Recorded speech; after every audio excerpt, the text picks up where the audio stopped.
오늘 하나님 말씀은 제일 쉬운 본문, 제일 짧은 본문으로 했습니다. 그래서 이게 못 외우면 안 되죠. 오늘 하나님 말씀은 마태복음 6장서부터 6장 12절에서 13절인데요. 우리가 우리에게 죄 지은 자를 사하여 준 것 같이 우리 죄를 사하여 주시었고 우리를 시험에 들게 하지 마시었고 다만 악에서 구하옵소서. 너무 쉽죠? 우리 오늘도 찬양 끝나면서 주기도문 했고요. 보통 그리스도인의 가정에서 하루에 한 번 정도는 아이들 그래서 베드에 들기 전에 턱인하기 전에 한 번씩 늘 하는 것이 주기도문이 아닌가 싶습니다. 참 좋은 일이라고 생각합니다. 물론 어떤 분은 주기도문을 계속 외우는 거에 대해서 하나님 그렇게 딸딸 외우라고 주지 않으셨다 그래서 막 비판하시던데 그런 것보다는 저는 그 미닝을 알고 같이 가는 것이 너무 중요하다고 생각합니다. 저희 한비전교회에서 금년 처음부터 시작해서 우리가 집요하게 정말 하나님 더 알기 원하는 것은 왜 그러냐면 하나님께서 주신 삶, 예수 그리스도께서 이 땅에 오셔서 십자가에 못 박혀 죽으시도록 그리 간절히 원하셨던 삶을 그리스도인은 누려야 합니다. 근데 수많은 사람들이 실제 그리스도인의 그러한 삶을 누리지 못하는 것입니다. 그래서 우리는 연초부터 시작해서 천국을 누리는 사람, 우리 앞에 배너가 붙은 대로 그러니까 on earth as it is in heaven. 하나님의 뜻은 하늘나라에서 그러한 것처럼 이 땅에서도 하나님의 나라가 임하고 하나님의 백성들이 그분의 통치하심 아래서 천국을 누리기를 원하시는 것입니다. 그러므로 우리 천국을 누리는 것은 내가 죽어서 천국에 들어가서 하늘나라에 발을 들여놓는 순간부터 누리는 것이 아니고 내가 예수님을 믿고 하나님의 나라 속에 그분의 다스림 속에 들어가는 순간부터 누려지는 것이다. 근데 정말 이상한 것은 예수님을 믿는다 그러고 교회를 다니면서도 천국을 누리는 사람이 그렇게 많은 것 같지는 않다. 그래서 천국을 누리는 사람이 많은 것 같지 않은 이유는 왜 그러냐면은 천국을 누리는 것을 집요하게 방해하는 존재가 있다.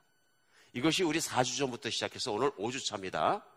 시험 없는 인생이었기 때문에 그렇다. 마귀가 우리에게 와서 뺏어가고 싶고 뺏고 있는 가장 중요한 게 뭐냐면요. 이 천국을 누리는 특권을 뺏어버리는 거예요.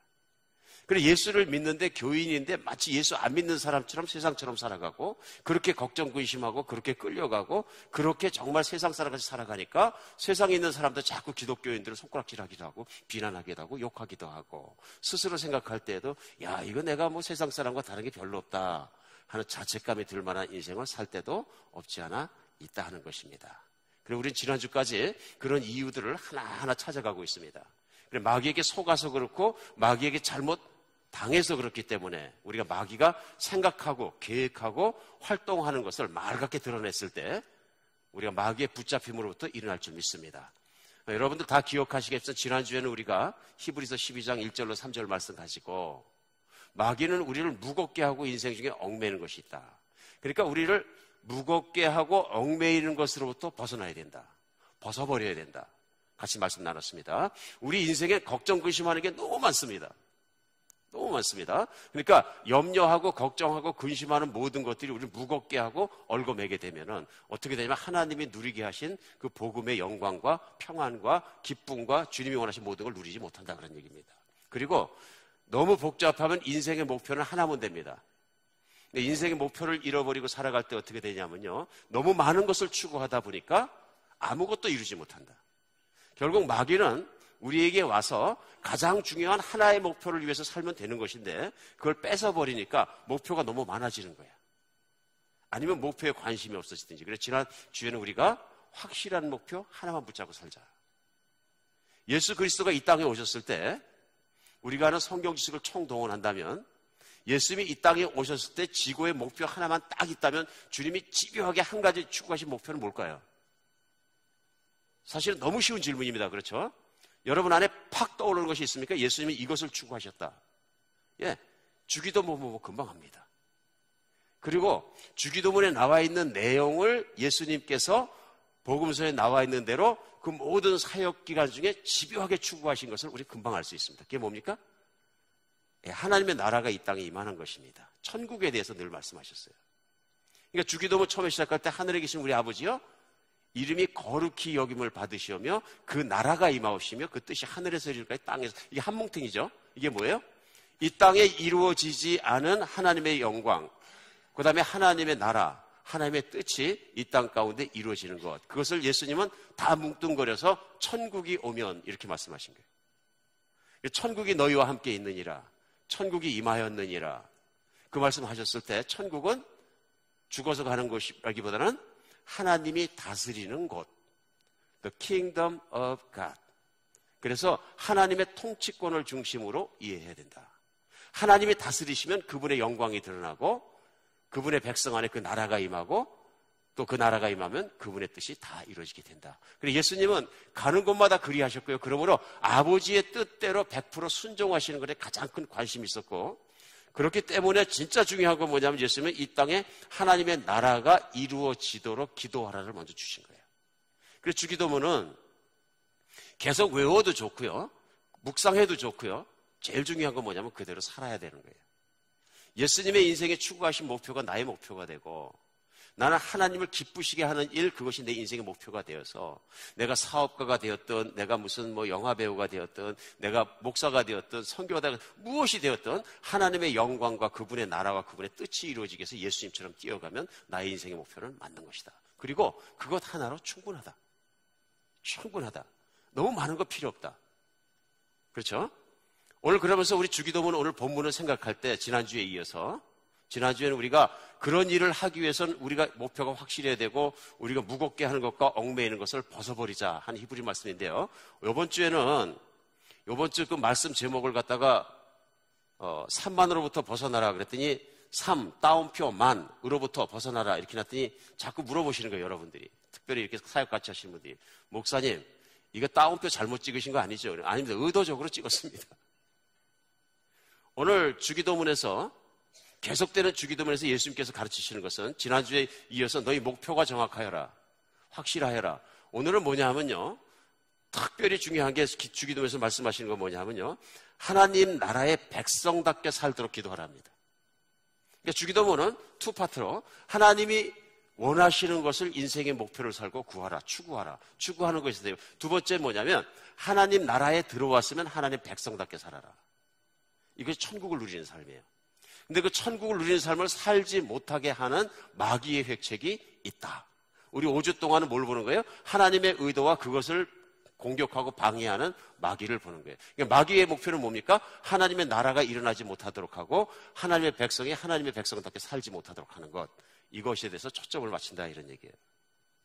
그래서 오늘 3만으로부터 벗어나라 하고 본문 말씀 가운데 이렇게 제목을 지은 이유는 우리 한국말로 해서 만자로 끝나는 세 가지로부터는 좀 벗어나자 이런 얘기입니다. 오늘 마귀가 우리에게 들어와서 하나님의 백성으로 하나님의 그 정말 내가 천국을 누리지 못하게 할 때 첫 번째 하는 획책이 뭐냐 하면요. 교만의 올무를 얽어맵니다. 교만. 그래 어떤 분 이제 그런 만이요. 그러더니 하는 말씀이 그럼 그 중에 비만도 하나가 됩니까? 그러는데 비만도 하나가 될 수가 있죠. 우리 무겁게 하면 하나님 나라를 이루지 못할 수도 있습니다. 오늘 우리가 우리에게 죄 지은 자를 사하여 준 것 같이 우리 죄를 사하여 주시옵고 말씀할 때 어떻게 이게 교만과 관계에 있는지 첫 번째에 대해서 좀 생각을 해보겠습니다. 천국을 누리는 사람은 겸손해야 합니다. 교만하면 천국을 누리지 못합니다. 그러니까 천국 백성이 천국을 누리지 못하는 가장 큰 이유가 뭐냐면요. 가장 확실한 이유가 교만해지는 겁니다. 그 교만해진 결과가 뭐냐 하면은 다른 사람을 용서하지 못하는 거예요. 그리고 오늘 예수님께서는 우리가 그리스도인의 삶을 바로 살 때 우리가 우리에게 죄 지은 자를 사하여 준 것 같이 우리의 죄를 사하여 주십시오 하고 이 말씀할 때 많은 분들이 어떻게 생각하냐면요. 이거는 내가 어떻게 행하느냐에 따라서 내가 구원받기도 하고 구원받지 못하는 행위를 중심으로 생각합니다. 아닙니다. 그렇죠? 물론 얼뜻 들을 때는 내가 용서하면은 구원을 받고 용서하지 못하면 구원을 못 받는구나. 그런 말씀을 들을 수 있는데요. 이건 이렇게 들으셔야 됩니다. 예수님을 진짜로 믿으면 우리 안에 용서할 능력이 생긴다는 것입니다. 천국을 진짜로 누리는 교인이 되면 내 원수가 있을지라도 용서한다 이런 얘기입니다. 그런데 내가 깜빡 속아서 교만해지면은 천국을 누리지 못하고 용서하지 못한다 이런 얘기예요. 예수님은 이걸 나중에 오늘 마태복음 6장에서 주기도문을 가르치셨는데요. 첫 번째 사실은 그 강론이었거든요. 설교였거든요. 그리고 우리가 아는 것처럼 마태복음 5장부터 해서 5장, 6장, 7장을 산상수훈, 그래서 예수님께서 제자들이 가르친 내용에서 주기도문을 가르치신 거예요. 근데 예수님의 본 뜻이 확 드러나신 거죠. 주기도문에서. 근데 이 내용을, 이 용서하라는 내용을 나중에 18장에서 또 풀어서 설명해 주십니다. 그러니까 예수님이 풀어서 설명해 주실 때는 가장 많이 쓰신 게 뭐예요? 비유입니다. 비유인데 그 마태복음 18장 23절에 보면 24절까지 이렇게 비유하세요. 그러므로 천국은, 하나님의 나라는요, 그 종들을 결산하려 하던 어떤 임금과 같으니 결산을 할 때 10,000 달란트 빚진 자 하나를 데려오매 하면서 비유를 시작하십니다. 여러분 잘 아는 비유죠. 그러니까 하나님의 나라는 어떤 것이냐면은 하나님께서 결산을 하는데 하나님에게 10,000 달란트 빚진 자를 누가 데려왔다, 잡아왔다. 빚을 안 갚으니까요. 근데 이때 10,000 달란트 빚졌다는 것이 성경에서 달란트가 나면 즉각적으로 생각해야 되는 게 달란트가 얼마인지 생각하셔야 돼요. 이 한 달란트라는 게 얼마나 돈이냐면요. 당시 6,000 데나리온이니까 1 데나리온은 한 노동자의 하루 임금이죠. 그럼 쉽게 계산해요. 하루 미국에서 임금을 100불로 잡자고요. 쉽죠? 100불. 100불로 잡으면은 6,000 데나리온이 한 달란트니까 1 달란트는 얼마예요? 1 달란트는 6,000 데나리온이 되는 거죠. 그럼 만약에 100불로 곱하면 얼마예요? 저 이거 할 때마다 어지러워. 60만 불이죠? 맞습니까?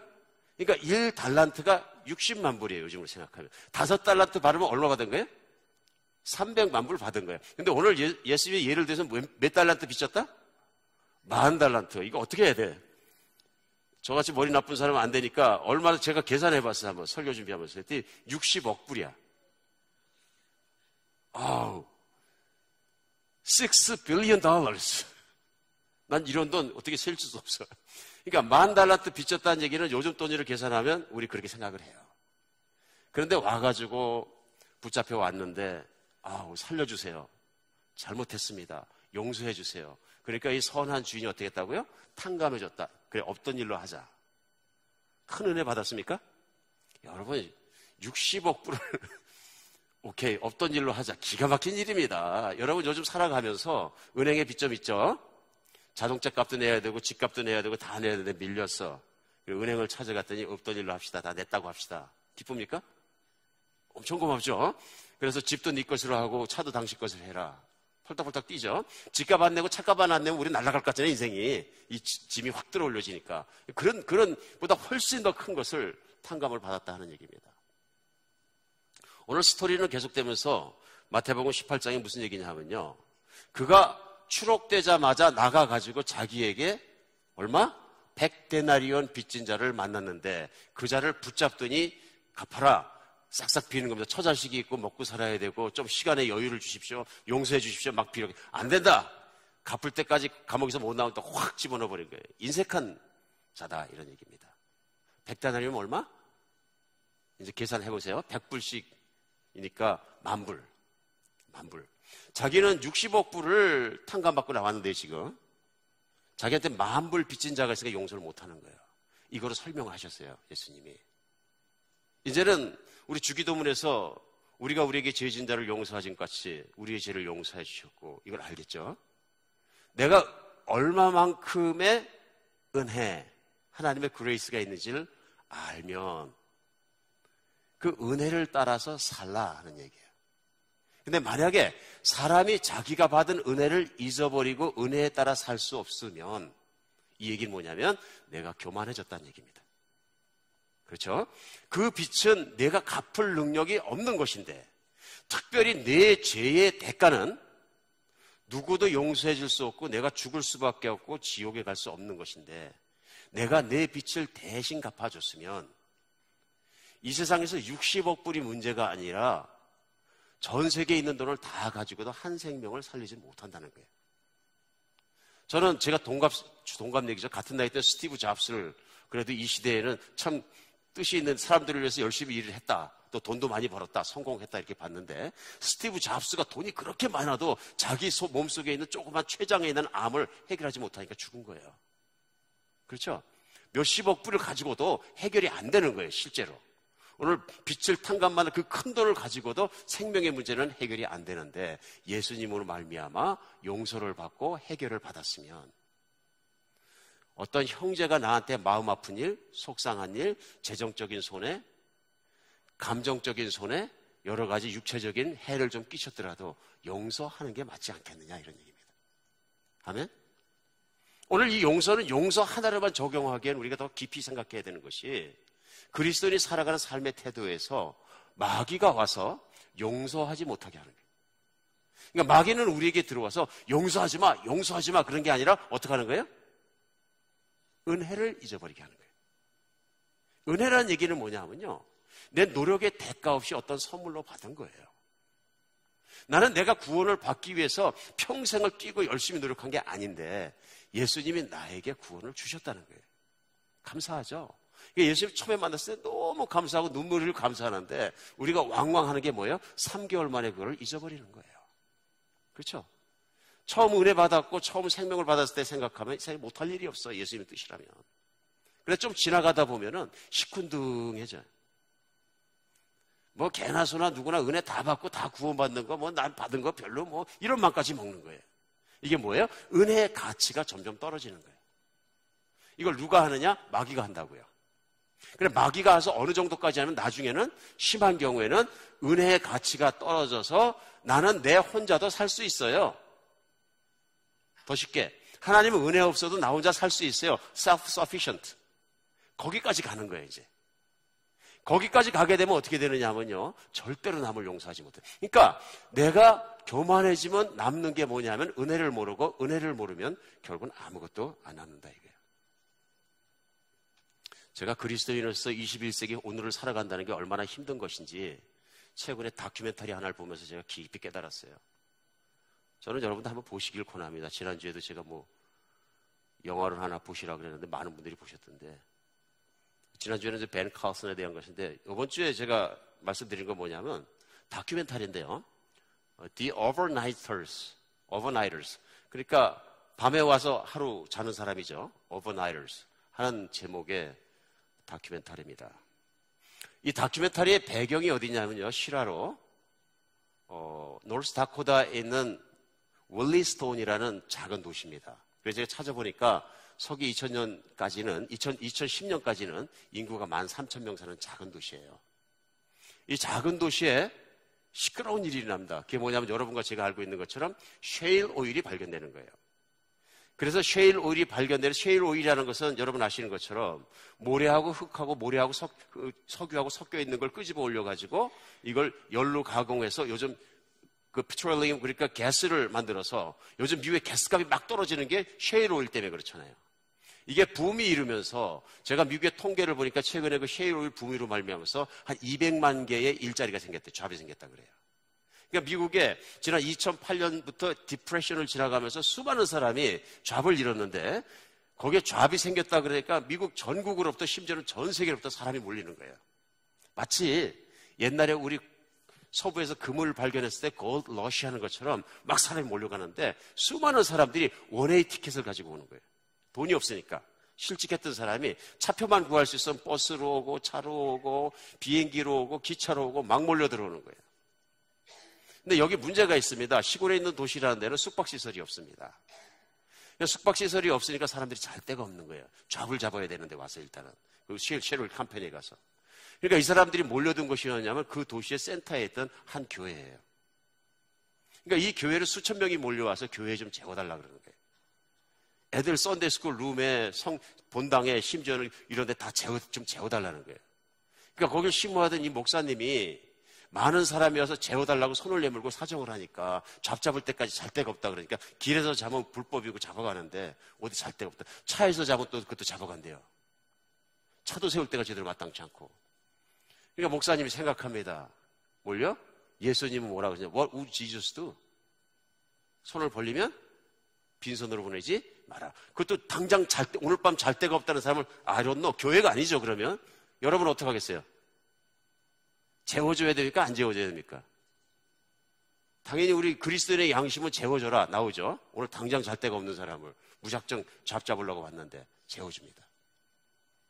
주일학교 교실마다 펠로십 홀도, 본당도, 복도까지 다 자고요. 마당 다 해줘서 그들이 끌고 온 차에서 다 해주고, 또 우리 교회 프라포티니까 차 안에서도 자라 그래가지고 주차장에 차가 까뜩하고 교회 안에는 잡으러 온 사람을 까뜩합니다. 이때부터 문제가 생기기 시작합니다. 무슨 문제가 생기기 시작하냐면요, 교인들이 싫어하는 사람들이 생깁니다. 교인들이 와보니까 갑자기 교회 안에 사람이 와글와글한 거예요. 그리고 예배를 드리는데 사람도 와글와글하고, 그중에는 회개하는 사람도 있고 진짜 예수님을 받아들이는 분도 있고, 그중에는 막 그냥 상처가 많았는데 가정에 실직하고 뭐하고 가정이 부럽거나 상처 막 힐링되는 사람도 있고, 좋은 일도 막 일어나는 거예요. 반면에 무슨 일이 일어나냐면 자식 가지고 딸이 티네이저인 부모들을 걱정하기 시작하는 거예요. 그분들 중에 크리미널 레코드 있는 사람들이 많은 거예요. 그래서 이 교회에서 목사님이 받으시면서 우리 백그라운드 체크업을 다 하겠다, 싹 체크업을 했더니 굉장히 많은 거예요. 심지어는 그 중에서는 섹스 오펜더, 그러니까 성적인 강간이나 그런 사건으로 말미암아 워치하고 있는 사람들도 있는 거예요. 갈등이 생깁니다. 그러니까 목사님이 섹스 오펜더들을 불러다 놓고 상담합니다. 나는 당신을 채워줄 수 없다. 그랬더니 자기가 회개한 것과 인생과 모든 것에 대해서 얘기합니다. 그리고 목사님의 관찰하에 저는 진짜로 새 사람이 되었고 사고치지 않겠습니다. 그 목사님이 나중에는 교인들이 싫어하니까 자기 가족의 딸들하고 아들 하나가 있었는데 티네이저인데요, 집에 가서 회의를 합니다. 기도하고. 교회도 싫다 그러는데 이 섹스 오펜더들은 어떻게 하면 좋겠느냐. 그러니까 아이들이 우리 교회에서 안 되면 집으로 모시자. 그래서 이제 결국은 그분들은 특별히 집에서 모시게 됩니다. 좀 아이들도 대단하죠. 물론 사고는 나지 않았습니다. 근데 그러는 과정에 그 타운에 문제가 생깁니다. 오늘 길게 말씀드려 죄송합니다. 타운에 무슨 문제가 생기냐면 사고가 나기 시작합니다. 그런 분들이 몇천 명씩 이렇게 몰려 들어오고 나니까 도둑이 있고요, 슈퍼마켓이 털리기 시작하고, 그 다음에 길에서 강간당한 사람이 나오고 살인사건까지 일어납니다. 그러니까 도시에서 들고 일어나기 시작합니다. 이 사람들에게 숙조를 더 이상 만들어주지 말자, 법을 강화하자, 그 다음에 트레일러에서 자는 것도 불법인 것은 다 내쫓아버리자, 막 타이트하게 관리하기 시작하는 거예요. 경찰을 늘리자, 여러 가지 문제가 일어나는 거예요, 이제. 그래서 마지막에 간 게 누구냐면 그 사람들의 온상이 어디예요? 그 교회예요. 교회가 불법으로 사람을 건물에 자괴하고 빌딩 코드를 틀게 하고 있으니까 교회에서 쫓아내라고 종용하자. 그래서 그 지역에 있는 신문사와 그 시리홀에 있는 의원들과 다 모여서 회의를 하고 쫓아내게 결의를 하고 푸시하기 시작합니다. 그 다음에 두 번째는 뭐냐면 교인들이 교인 회의를 해가지고 목사님에게 항의하기 시작합니다. 이들을 다 쫓아내라. 목사님이 얘기합니다. 이들을 도와주는 것과 도와주지 않는 것과 어떤 쪽이 예수님께서 맞는 것이냐. 그러니까 교인들이 얘기합니다. 우리의 안전과 법도 중요하다. 내쫓아라. 거기에 목사님 내쫓을 수가 없으니까 계속 섬기는 과정에서 무슨 일을 교인들이 떠나기 시작합니다. 절반 떠나더니 3분의 1 남고 나중에 몇 명 남지 않습니다. 나중에는 거기 오버나이터들만 가득 있습니다. It's a situation. 나중에 결국은 그 도시에서 결의해서 빌딩 코드가 틀렸다 그래서 문 닫아버리고 목사님은 사임합니다. 목사님이 사임하는 것뿐만 아니라 갈 곳이 없어서 그 오버나이터들과 함께 잘 곳을 찾아다니면서 결국은 잡자리를 구하러 다니더라. 셋. 여러분 한번 생각해 보십시오. 저는 많은 걸 생각하게 한다고 생각합니다. 많은 걸. 그리스도인은 그리스도 예수의 십자가의 희생으로 말미암아서 그리스도인이 되었습니다. 그렇죠? 사랑과 40달란트 받은 자, 60억 불을 받은 자와 같은 자다, 이런 얘기예요. 그럼 오늘 필요한 자가 손을 벌리면 해야 되는데, 그것이 나의 현실적인 안전과 내 현실적인 필요에 맞지 않을 때 내가 행복해지는 걸 장애한다고 생각할 땐 즉각적으로 등 돌릴 수 있다. 우리 한번 깊이 생각해 봤으면 좋겠습니다. 왜 그러냐 하면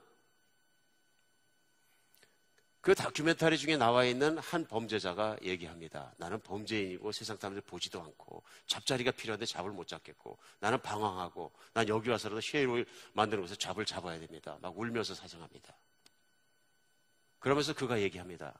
다른 사람들이 다 나를 흰 눈으로 전부 비판하고 바라보는데 목사님 당신은 나를 왜 사랑하십니까? 그러니까 목사님이 눈물이 글썽글썽해서 그 범인을 보고 얘기합니다. 당신처럼 나도 죄인이기 때문에 그렇습니다. 나는 목사지만 호모섹수얼의 유혹을 받아서 내가 오래 지났지만 잠깐 실족한 적이 있습니다. 나도 더러운 자입니다. 참 터치가 되는 것 같아요. 나도 그리스도 예수의 용서와 도움 없이는 못 사는 존재입니다. 내가 목사라 해서 그렇게 깨끗하기만 한 존재는 아닙니다. 물론 그걸 자기 아내에게 얘기했다가 집에 쫓겨나는 신세가 되지만 저는 그렇게 생각합니다. 아직도 그런 신앙 양식과 은혜로 사람들과 세상을 대할 수 있는 사람이 있다는 것은 참 희망이 있다. 그렇죠? 나도 당신처럼 죄인이기 때문에 내가 당신을 사랑할 수 있다. 겸손함이라고 생각합니다. 교만하면 누구도 용서할 수 없고 누구도 사랑할 수 없지만 겸손하면 하나님의 나라를 누릴 수 있다고 저는 믿습니다. 믿습니다. 우리 세상에 살면서 우리도 그렇습니다. 정말 그런 것 같습니다. 그리고 예수님은 사실은 마태복음 5장에서 처음 말씀을 시작하시면서 하신 말씀이 이거예요. 심령이 가난한 자는 복이 있나니 천국이 그들의 것이며. 이 말씀 참 어렵습니다, 사실은. 왜냐하면 누가복음 가면 뭐라 그러냐면요, 앞에 심령은 빼놓고 그냥 가난한 자는 복이 있나니. 그러니까 많은 사람이 생각합니다. 왜 성경 들어보면 부자는 얘기를 안 하고 부자는 계속 욕을 먹고, 그렇죠? 부자는 계속 욕을 먹고 가난한 자는 칭찬을 받느냐, 경제적으로 부자 된 게 뭐 잘못이냐, 많은 사람들이 얘기합니다. 여러분은 어떻게 생각하십니까? 성경은 뭐라 그러시는 것 같습니까? 왜 예수님과 성경은 계속해서 가난한 자들의 복과 부자들의 문제에 대해서 얘기를 합니까? 이유는 간단합니다. 한번 생각해 보시죠. 심령이 가난한 자는 복이 있나니 말씀하실 때 다른 거 아니고요. 여기서 가난하다는 얘기는 뭐냐 하면 의지할 데가 없는 사람들이에요. 그렇죠?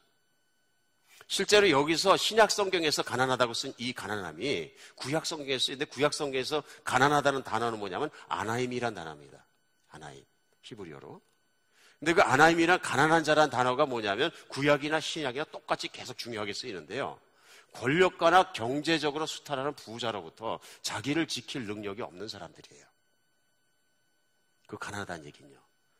자기를 지킬 능력이 없는 거예요. 권력자가 확 뺏어도 꼼짝 못하고 부자가 와서 뺏어도 꼼짝 못하는 거예요. 그래서 여기서 가난한 자는 그 내용에서 무슨 뜻이냐면요. 심령이 겸손하고 회개하는 자하고 관계가 있어요.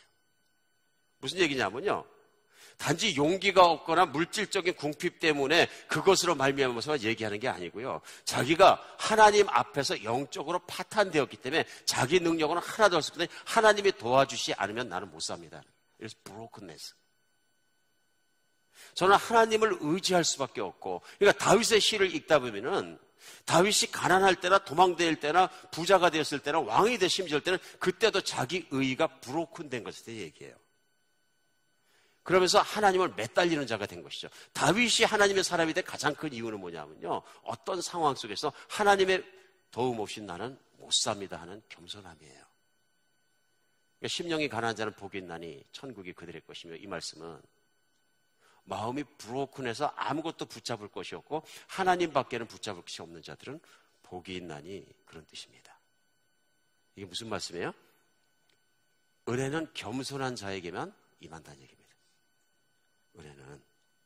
그래서 우리가 아는 것처럼 이스라엘 백성을 광야에 끄집어내고 모세가 하나님께로 올라가기 전에 정말로 그가 설교하면서 신명기에 보면은 굉장히 중요한 말씀을 쭉 정리해서 나오는데 그중에 정리한 것 중에 중요하고 중요하게만 8장에 나옵니다. 신명기 8장 2절로 3절에 이렇게 모세가 가르칩니다. 내 하나님 여호와께서 이 40년 동안에 내게 광야의 길을 걷게 하신 것을 기억하라. 이는 너를 낮추시며 너를 시험하사 내 마음이 어떠한지 그 명령을 지키는지 지키지 않는지 알려하심이라. 광야에서 척박한 곳에서 산의 진미를 먹이실 수도 있는데 만나만 먹이시고 옷도 안 주시고 40년을 고생시킨 이유를 생각하라. 그 이유가 뭐예요? 너를 낮추시기 위해서, 겸손케 하시기 위해서 그랬다. 3절에는요. 너를 낮추시며 너를 줄이게 하시며 또 너도 알지 못하는 내 열조도 알지 못하던 만나를 내게 먹이신 것은 사람이 떡으로만 살 것이 아니요 여호와의 입에서 나오는 모든 말씀으로 사는 줄을 내게 알게 하렴이라. 이 말씀 기억나시죠? 우리 이번 시리즈 말씀 나누면서 첫 번째, 예수님이 광야에서 시험 받으시는데 마귀가 와서 유혹이 뭐예요? 이 돌들로 떡덩이가 되게 해라. 예수님 뭐라 그러세요? 마귀야, 사람이 떡으로만 살 것이 아니라 하나님께서 나오는 말씀으로 살. 그게 바로 오늘 이 말씀 신명기 8장 말씀에서 나오는 거예요. 근데 신명기 8장에서 이 말씀을 하신 그 앞에 배경이 뭐냐면 하나님이 이스라엘 백성을 광야에 끄집어내셔서 만나만 먹이신 이유예요. 왜 산의 진미를 안 먹이셨을까? 그 이유가 뭐예요? 너를 낮추시고 너를 낮추셔서 하나님의 도움 없이 내가 살 수 없는 것을 알게 하기 위하여. 그러니까 하나님이 인간에게 바라시는 가장 큰 태도는 무엇이냐면요, 겸손함이야. 나는 내 능력으로 내 인생에 조금 더 길게 살 수 없고 내 능력으로 내 인생을 온전히 만족할 수 없고 영원히 살 수도 없지만 하나님만 바라보고 의지하면 하나님이 그걸 하신다, 이런 얘기입니다. 그래서 실제 신명기 8장 14절에서는 이 모든 말씀에 대한 결론을 냅니다. 그 결론이 뭐냐면요, 내 마음이 교만하여 내 하나님 여호와를 잊어버릴까 염려하노라. 이거 오늘 우리도 마찬가지죠. 은혜 받았어요. 너무 좋아요. 그러다 금방 잊어버려요. 이게 우리예요. 우리 찬송가도 있죠. 우리 잊기 쉬우니 생각나게 하소서. 우리는 은혜 받았다고도 돌아서면 잊어버려요. 주일날 말씀 듣고 은혜 받았다고도 나가서 주차장에서 나가다가 차 한번 부딪히면 싹 까먹어버려요. 용서를 못해. 실제 참 안타깝던 우리 교회에서도 교회에서 한창 바쁠 때 차가 많이 들어오니까 차문 열다가 차가 부딪혔는데 그 다음 주에 보니까 교회에서 조정을 안 해줬다고 두 가정 다 안 나오시는 거예요. 저 가슴 너무 아팠어요. 이런 현실을 보면서. 용서하지 못하는 거예요. 용서하지 못하는 거예요. 마귀는 우리 안에 들어와서 자꾸 꼬십니다. 너 자신만으로 살 수 있어.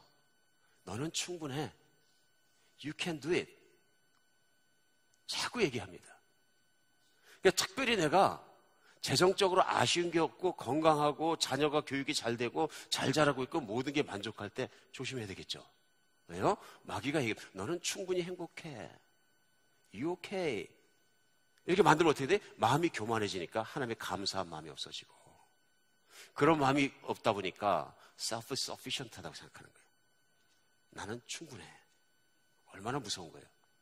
그러니까 사람이 가장 복이 없는 사람은 교만해져요. 교만은 뭐냐면 하나님을 의지하지 않고도 내가 살 수 있다고 생각하는 거예요. 그럴 때 마귀가 하는 거짓말 중에서 제일 흔하게 하는 게 뭐냐면요, 큰 것만 하나님께 기도해. 작은 건 네가 해. 그런 건 알아서 해도 다 살 수 있어. 이 알아서 해가 아니라 하나님 나라가 우리 가운데 임하는 이유는 예수님이 내 주인이 되셨기 때문에 그렇습니다. 마스터가 바뀐 거예요. 근데 마귀가 와서 이걸 살그머니 바꿔놓고 나면은 용서가 안 되는 거는 내가 교만해진 거에 대한 바이 프로덕트, 부산물이에요. 오늘 여러분과 제가 마귀가 와서 교만하게 할 때마다 싸울 수 있는 방법이 뭘까요?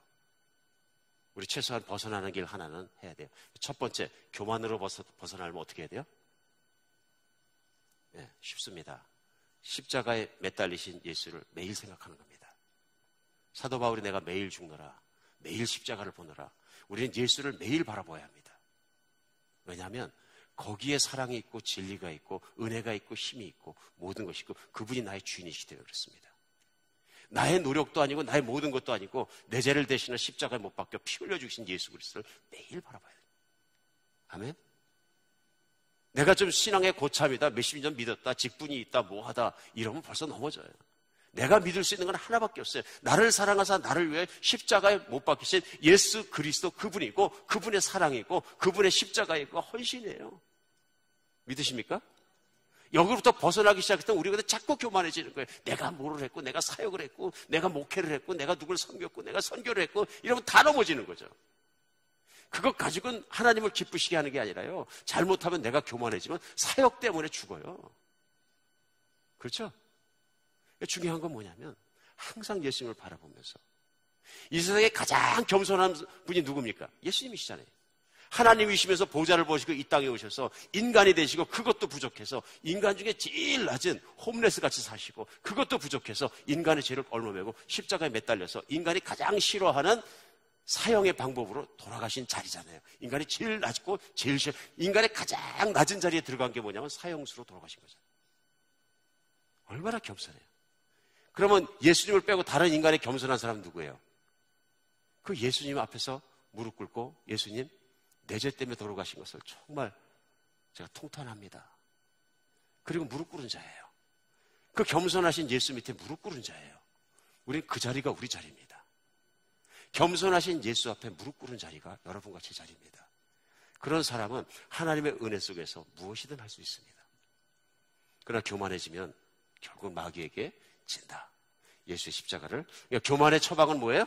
예수님의 십자가를 매일 생각하자. 매일 바라보자. 오늘 두 번째는 산만으로부터 벗어나의 두 번째는 뭐냐 본문까지 배울 거거든요. 산만, 세 가지 만인데요. 교만이고 두 번째 만은 뭐냐면 산만함이에요. 산만하다. 오늘 한자까지 붙여드렸어요. 이해하시도록. 산만한 게 뭡니까? confused. 막 여러 가지 생각하고 막 전부 부딪혀 있고 안에 인탱글돼 있고 막 이렇게 만드는 거예요. 그래서 오늘 주기도문 13절에 보면 뭐냐면요. 용서하는 것에 문제다면 우리를 시험에 들게 하지 마십시오. 시험이 뭐예요? 시험 볼 때 보는 시험은 테스트고요. 우리 한국말이 다 똑같아가지고 막 컨퓨즈 하는데 이건 테스트가 아니라 여기서 말하는 시험은 마귀가 인간에게 와서 템팅 하는 거예요. 유혹하는 거예요. 마귀는 믿는 사람을 끊임없이 유혹합니다. 어떻게 유혹해요? 예수 믿지 말라고요? 와서 예수 믿지 마 그렇게 안 합니다. 마귀 머리 좋습니다. 그럼 어떻게 해요? 조금씩 관심을 다른 곳으로 돌리게 만들어가지고 결과는 어떻게 되냐면요. 하나님으로부터 멀어지게 합니다. 이해하시겠죠? 마귀의 유혹의 목적은 뭐냐면요. 하나님으로부터 멀어지게 하는 건데 많이 하니까 조금씩 뜯어냅니다. 무슨 얘기예요? 우리 지난주에 했죠? 모든 관심을 하나님께만 맞추고 예수 믿게만 맞추고 십자가만 바라보고 예수님 중심으로 살고 매일 예수님 때문에 살아야 되는데 여기서 생각해야 될 것들을 자꾸 주는 거예요. 그게 뭐예요? 세상에서 잘 사는 것도 중요해. 부자도 돼야지. 이것도 중요해. 저것도 중요해. 막 그럼 어떻게 돼 나중에? 산만해지는 거예요. 그러니까 마귀가 우리에게 하는 것 중에서 성경 안에서 마귀가 하는 일 중에서 제일 먼저 마귀는 교만케 하는 일, 교만한 영이에요. 일단은 마귀는 교만하기 때문에 하나님을 대적한 영이거든요. 그러니까 마귀를 따라가는 사람들은 무조건 교만해요. 태도가 교만해요 벌써. 근데 두 번째 하는 일이 뭐냐면 마귀는 미혹하는 영이에요. 미혹. 템팅해서 그 다음에 혼미케 하는 영이에요. 맞습니까? 성경에서 뭐냐면 마귀는 미혹하는 영이고 혼미케 하는 영이라고 말씀했어요. 오늘 시간이 짧아서 다 설명할 수 없지만. 그리고 계시록 22장에도 보면 그 미혹하던 영, 그 마귀와 사탄이 무저갱에 갇혔다. 그래서 끝나는 거예요. 미혹하는 자예요. 아담과 이브를 미혹하고요. 유혹하고요. 그래가지고 혼미케 하는 거예요. confused. 세상에서 정말 이런 경우가 너무나 많아요. 세상을 살면서 confused 하는 거예요. 뭐가 진짜 진리인지 뭐가 참인지 이런 것에 대해서 confuse 하기 시작하면 미혹되면 사람이요. 정신이 하나도 없습니다. 뭘 따라 살아야 되는지 모르는 거예요. 그러니까 예수님만 따라 살게요 하고 헌신했는데 실제 삶에서 보면 쓰는 시간이나 모든 것이나 열정이나 미친 듯이 따라가는 게 뭐냐면은 내가 잘 먹고 잘 사는 것에 다 포커스를 맞추면 confused. 타겟을 잃어버린 거예요. 그래서 고린도후서 4장 4절에 무슨 말씀하냐면요. 그중에 세상 신이 믿지 아니하는 자들의 마음을 혼미하게 하여 그리스도의 영광의 복음의 광채가 비치지 못하게 하미니 그리스도는 하나님의 형상이라. 믿지 않는 사람들이 왜 못 믿느냐 하면요. 마귀가 와서 그들의 마음을 혼미케 했기 때문에 그래요. 그렇죠? 뭐가 참 진리인지 믿어야 되는 것이 의지해야 되는 것인지 내가 인생에 붙잡아야 되는 건지 이걸 혼미케 하는 거예요. 근데 이게 믿는 사람 안에도 이게 들어와요. 예수님이 다시 마태복음으로 돌아오면 마태복음 안에서 믿는 사람 안에서 마귀가 들어와서 이 작업을 할 때 confused 된 마음이 뭐냐면 바로 마태복음 13장 22절에 나와 있는 마음이에요. 그건 뭐냐면 가시떨기에 뿌려졌다는 것은 말씀을 들으나 세상의 염려와 재물의 유혹에 말씀이 막혀 결실하지 못하는 사람. 네 가지 마음에 대해서 얘기하시죠. 길값밭은 씨가 떨어졌는데 딱딱해서 아예 그냥 새가 와서 쪼아먹어버리는 것이고요. 믿지 않는 마음이고요. 그 다음에 돌이 있는 밭은 뭐예요? 자기 이론과 모든 것과 상처들이 있으니까 흙이 쉘로에서 덮었어도 복음을 듣고 말씀을 들었는데 맞다 했다가 나가다가 자기의 문제나 자기 이론이나 자기 것, 자기 생각에 묻혀있는 그때 걸리면은 또 안 믿는 거예요. 의심해버리는 거예요. 세 번째, 이 믿는 사람 뭐냐면 믿고 감동도 받고 아멘 하고 예수님이 영접하고 살아가려고 그러는데 살다 보니까 예수님 설명한 게 뭐예요? 세상 염려와 재물의 유혹 때문에.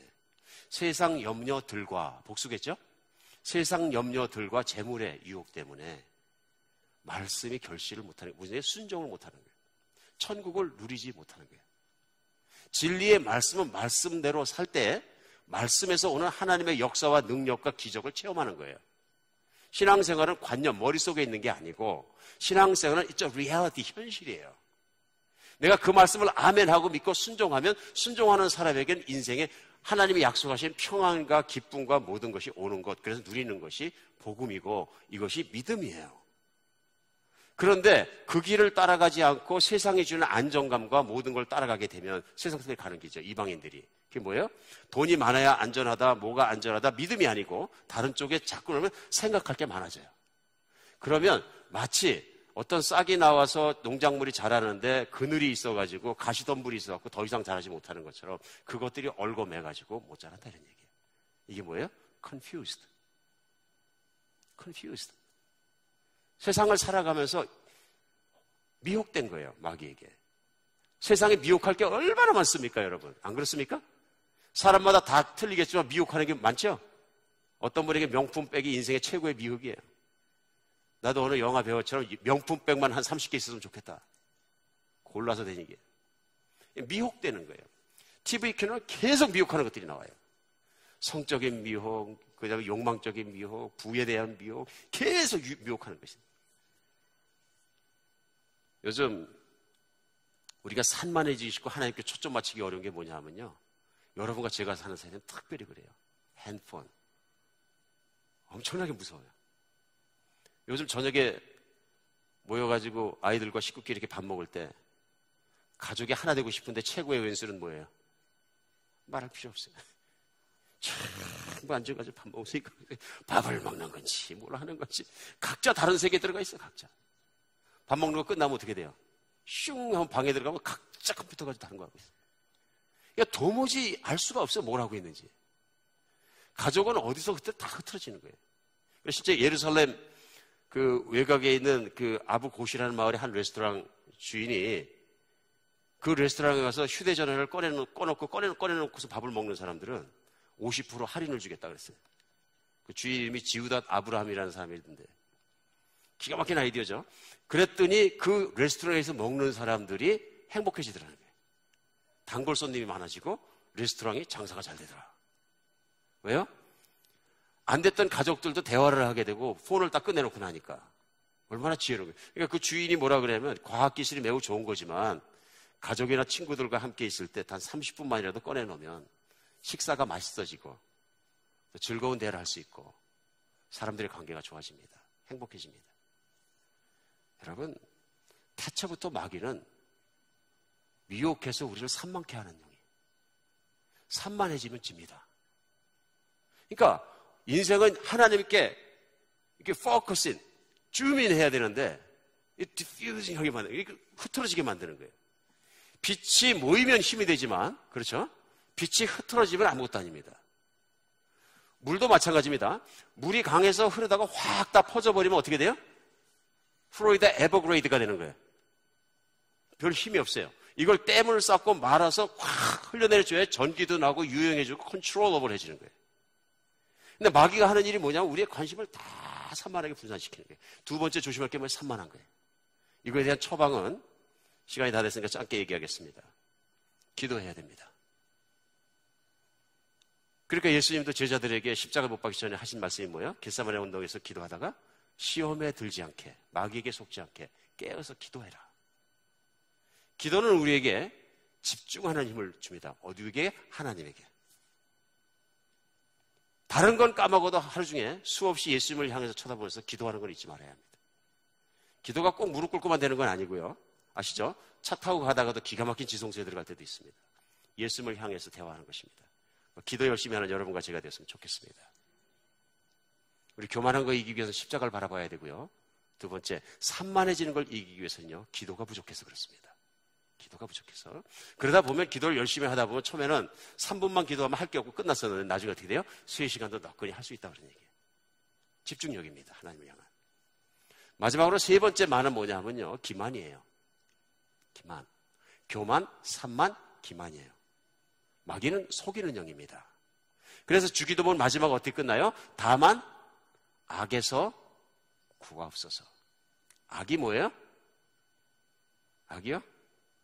하나님의 말씀에 어긋나서 하나님과 다른 사람에게 해로운 일을 하는 거예요. 인간을 가장 해롭게 한 게 뭐예요? 속이는 일이에요. 마귀는 아담 때부터 처음부터 속이는 영이에요. 진실을 얘기하고 진리를 얘기하면 괜찮은데 반드시 뭘 얘기하냐면요, 사실이 아닌 걸 얘기해요. 우리가 세상을 살아가면서 악을 행하는 게 뭐예요? 이웃을 속이고 심지어는 배우자를 속이고 가정을 속이고 그렇게 되는 거예요. 여러분 같이 부부 생활하다가 제일 화나는 게 뭐예요? 잘 모르세요? 돈을 탕진한 것보다 더 화나는 게 뭐냐면요, 배우자 속이는 거예요. 맞습니까? 어느 형제님이 실족을 해가지고 예를 들어서 집에를 가야 되는데 곧장하고 어느 다른 집에 들렸다 갔어요. 아내가 모르고 있는데 한 1년간 이렇게 했어요. 나중에 들통이 나서 어떻게 돼요? 진짜 아프게 하는 겁니다. 속이는 것 때문에. 속이면 어떻게 돼요? 신뢰가 깨지니까 사랑도 깨지고 다 깨져버립니다. 맞죠? 마귀는 속이는 영입니다. 심지어는 마귀는 와서 우리 자신이 스스로 속게도 만듭니다. 제 꾀에 제가 넘어간다는 거 아십니까? 자기 꾀에 자기가 넘어가는 거예요. 머리 쓰다가 자꾸 돌리다 보니까 자기가 넘어가고 실패하는 거예요. 세상을 보면 결국 뭐냐면 속이는 거예요. 그래 갈라디아서 6장 7절은 하나님 말씀하세요. 스스로 속이지 말라. 하나님은 업신여김을 받지 아니하시네. 사람이 무엇으로 심든지 그대로 거두리라. 밖에 예수 안 믿는 사람들 속이는 건 이루 말할 수가 없어요. 아시죠? 아틀란타 와서 제가 제일 힘들어진 것 중에 하나가 뭐냐면 이 속이는 것 때문에 상처받는 사람이 너무 많은 거예요. 목사님한테 비즈니스를 샀더니 사기당했습니다. 장로님한테 샀더니 어떤 집사님이 너무 신령해 보여 교회 얘기만 해서 믿고 비즈니스를 샀더니 완전 사기였습니다. 수도 없이 만났어요. 저는 아주 그냥 이분한테 비즈니스를 샀더니 너무 잘 돼서 감사하고 너무 감사해. 이런 분을 거의 본 적이 없어요. 한 번이가 두 번 봐서 지난 8년 동안. 나머지 몽땅 사기당했습니다. 뭐 어떻게 된 건지 정말. 다 아프다 그러고요. 그러면 이분들이 누구냐면 다 교회 안에 있는 분들이에요. 얘기할 때 더 힘들어요. 더 힘들어요. 스스로 속이는 거죠. 하나님 본을 보이시기 위해서 마귀를 드러내시기 위해서 초대교회는 사도행전 5장에 보면 아나니아 삽비라 사건이 일어났어요. 바나바 사도가 전재산을 팔아다가 탁 놓으니까 교인들이 와 믿음 좋은 사람이다. 우리 리더하자. 존경했겠죠. 당연히 존경을 받을 만하고.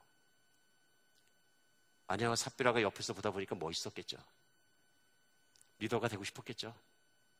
인정받는 디자이너가 생겼을지도 모르죠. 나도 그렇게 하겠다. 왜 그걸 말을 해? 그렇죠? 그냥 하면 되지. 말을 하니까 베드로도 알고 성도도 알고 다 알고 있었던 거죠. 근데 나중에 보니까 돈을 전재산을 안 내놓은 것 같아. 그러니까 베드로 사도가 왜 전재산을 안 내놨냐? 왜 그런 거예요? 내겠다 그랬으니까. 안 내도 되거든요. 공헌을 했으니까. 스스로 속이고 사람들을 속이려고 그러니까 내가 성령을 속이느냐? 죽잖아요. 요즘 그렇게 죽이면 어떻게 한다? 교회 요즘에 거짓말하면 다 죽이시면 어떻게 되겠어요? 누가 남아날 것 같아요? 저 걱정되는 거예요. 한번 생각해 보세요. 사도행전 교회는 우리가 보아야 되는 세대에 반복하고 지역과 세대와 언어에 관계없이 우리가 본받아야 되는 교회이기 때문에 하나님이 뭘 보이신 게 본때기를 보이셨습니다. 그러나 심판 때처럼 이렇게 하시면 다 죽겠죠? 오늘 우리 배워야 되는 게 있습니다. 뭐냐 하면 마귀가 우리를 기만하는 것에 비해 악에 빠지는 것에 조심해야 합니다. 우리는 이건 기독교인데 이건 악이야 하지 않습니다. 그래도 현실적으로 보면 그렇게 해야지 돈이 없잖아. 이겁니다. 쉽습니다. 내가 이렇게 해서 이걸 비즈니스를 팔면서 내가 매상을 이렇게 속이면 안 되는데 현실적으로 생각해보면 최고 올라갈 때 그렇게 올라갔잖아. 이해하시겠어요? 내 뒤에 사는 사람을 배려를 두면 제일 안 팔릴 때를 기준으로 해서 해주면은 그분이 안심하고 할 수 있는데, 그러니까 어떤 분 진짜로 사랑이 많으신 분들은 제일 안 팔 때에서 20%를 깎고 이만큼 팝니다. 뒤에 오는 사람이 반드시, 왜냐하면 경험이 없으니까 그만큼 내려갈 테니까. 이건 기가 막힌 사람이에요. 근데 우리 본능적으로 뭐냐 그러면 비싸게 비즈니스를 팔아야 되니까 최고 잘 팔 때를 딱 얘기해놓고 마음속으로 얘기하면 지금 거짓말은 아니잖아. 양심은 얘기합니다. It's a lie. 왜냐하면 그 사람은 그 숫자에 맞춰서 모든 캘큘레이션을 시작하기 때문에. 그럼 둘째 사람 뭐라 그래요? 속았다고 얘기하는 것이죠. 여러분이 하시는 비즈니스까지 제가 목회자로서 설교자로 더 이상 더 깊이 안 들어가겠습니다. 마찬가지입니다. 요즘 한창 텍스 보고하는 시즌인데요. 텍스 보고하면서 양심적으로 해야 되겠다 하는 마음이 있죠. 그리스도인들은. 근데 생각이 오는 거예요. 양심적으로 하면 당장 다음 달에 페이먼이 적은데. 엄청난 설득력입니다. 그럼 마귀가 크리핀에서 얘기합니다. 그러면 죽어. 그럼 어떻게 해요? 나드모니와 슬그머니 분식합니다. 쉬운 예지만 마귀는 기만하는 자입니다. 우리 때때로 쉽게 기만당하고 쉽게 설득당할 때가 너무나 많습니다. 벗어나는 길은요, 속이는 말씀을 분별해내는 것은 하나님 말씀입니다. 말씀을 매일 읽고 매일 묵상하시기 바랍니다. 요즘 성경 완독학교 들어오셔서 매일매일 성경 읽고 월요일마다 만나서 같이 말씀 배우고 매일 묵상하는 분들 복이 있을진저. 왜냐하면 마귀의 거짓말을 맑게 드러내게 하는 건 진리입니다. 하나님 말씀을 매일 묵상하는 자를 마귀는 당하지 못합니다. 그래서 혹시 성경 완독학교 안 들어오셨으면 구체적으로 적용하셔서 이번 주부터라도 들어오시기를 제가 강력하게 추천합니다. 가만히 있으면, 오늘 결론입니다. 아무것도 안 하고 신앙생활을 가만히 있으면 제자리에 있는 것 같은데 제자리에 있는 것이 아니라 결국은 마귀의 유혹에 넘어갑니다. 어쩌면 가만히 있는 것이 마귀의 유혹에 넘어간 것입니다. 신앙생활은 가만히 있으면 안 됩니다. 신앙생활은 하나님이 하라 하는 쪽으로 움직이셔야 합니다. 많은 신앙인들의 문제가 뭐냐면요, 가만히 있는 거예요. 가만히 있는 것은 중립지대도 아니고요, 가만히 있는 것은 넘어지고 있는 것입니다. It's sliding down. 이제부터 말씀을 적용해서 내가 예수 그리스도를 늘 생각하면서 기도 열심히 하면서 말씀에 붙잡히는 사람 되시기를 예수님의 이름으로 축복합니다. 마귀는 예수님이 이기셨고 이길 수 있습니다. 그러나 우리가 속으면 반드시 집니다. 반드시 필패합니다. 그러나 우리 이길 길을 예수님이 주셨기 때문에 그분을 바라보시기 바랍니다. 기도하겠습니다. 예, 하나님, 저희가 이 전쟁과 이 싸움에서 필히 이기게 주님께서 이기셨고 또 그렇게 해줄 줄 믿습니다.